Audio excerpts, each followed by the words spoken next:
विषय समितीच्या सभापतीची निवडणूक झाल्या, त्यामध्ये शिवसेनेला कुठंही सभापती दिलं नसं जाणवत आहे. नेमकी काय परिस्थिती आहे, काय झालं? जसं आता तुम्ही सांगितलं की शिवसेनेला कुठं सभापतीपद दिलेलं जाणवत नाही, 100% त्यांचा प्रश्न रास्त आहे.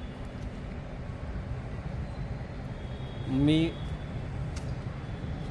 जिल्हा परिषदच्या सदस्य माझ्या आई सुवर्णा सतीश पाटील यांचं नाव सभापतीपदासाठी 12:40 40 मिनिटापर्यंत 12:40 सुवर्णा सतीश पाटील माझ्या मातोश्रीचं नाव हे जवळजवळ फिक्स होतं.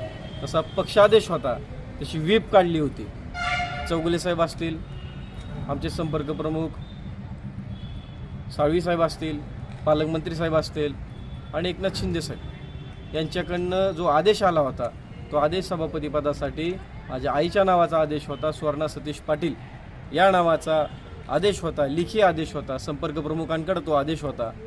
ह्या आदेशाला पक्षाची आदेश डावलून काही स्थानिकचे पदाधिकाऱ्यांनी चुकीच्या पद्धतीमध्ये निर्णय घेऊन, चुकीच्या पद्धतीमध्ये कुठेतरी कान भरवून फक्त 10 मिनिटामध्ये हा अन्यायकारक निर्णय एका शिवसैनिकावरती झालेला आहे.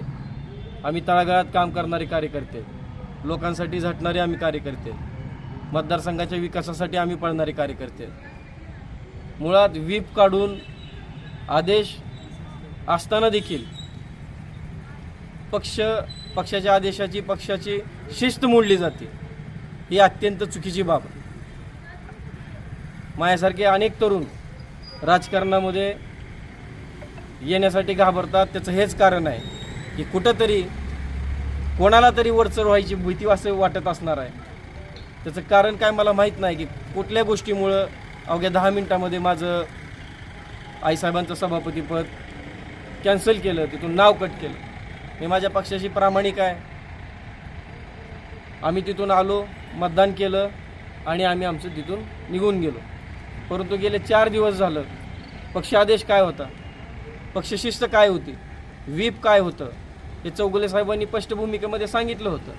आज आमच्या लोहारा तालुका होऊन प्रचंड वर्ष झाली. मागच्या कधी काळामध्ये उपाध्यक्षपद मिळालं होतं. उपाध्यक्षपदाला देखील मी त्या पदासाठी मी इच्छुक होतो. माझं नाव देखील त्या ठिकाणी चर्चेत होतं. परंतु सिनियरिटीमुळं मी त्या ठिकाणी माघार घेतली आणि उपाध्यक्षपदाला आम्ही उषा काकींना पसंती दिली. परंतु सभापतीपदाबाबत बी जर अशा गोष्टी होत असत्या तर भविष्यात इथल्या तरुणांचं राजकारण काय, हा देखील प्रश्न आहे. शिवसैनिकावर अन्याय आहे. नेमकं पक्षाची शिस्त कुणी मोडली? असे कोणते पदाधिकारी होते ज्यांनी पक्ष आदेश डावलला आणि या ठिकाणी सभापतीपद हे चुकीच्या ठिकाणी गेलं, जे कुठल्याही पद्धतीमध्ये निवडून आल्याच्या नंतर ते शिवसेनेच्या आमच्या गटामध्ये नव्हते. अशा लोकांकडे सभापतीपद देण्यात आले.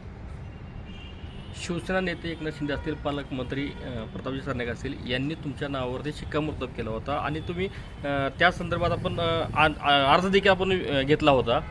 नेमकं त्या 10 मिनिटात काय झालं, त्याच्यामागे कोण अदृश्य शक्ती आहे असं वाटतं? तुमची आता पुढची भूमिका काय? पक्षाने शोधायची आहे. जर अशा घटना जर घडत असतील तर शिवसेनेमधले कार्यकर्ते, शिवसैनिक कसे पुढे जाणार आहे? लोकांची सेवा करण्यासाठी काही ना काहीतरी स्कोप लागतो.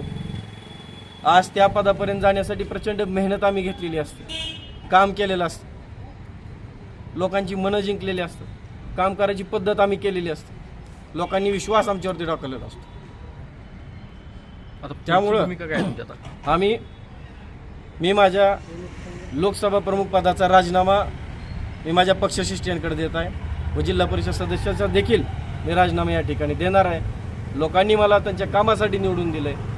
100% मी त्यांच्यामध्ये जोपर्यंत माझा श्वास आहे तोपर्यंत मी माझ्या मतदारसंघातील लोकांसाठी काम करणार आहे. परंतु कुठेतरी लोहारा तालुक्याला अन्यायकारक वागणूक देऊन सगळे पदं ते दुसऱ्या तालुक्याला जातात. आजपर्यंत लोहारा तालुक्याला एकही पद मिळालेलं नाही आणि आज जे पद हातातोंडाशी आलेला घास नेमकं कुणाच्या राजकीय सुडबुद्धीमुळे गेला, हे देखील पक्षाला माझ्या तपासणं गरजेचं आहे. सरनाईक साहेबांनी देखील आदेश तसा होता.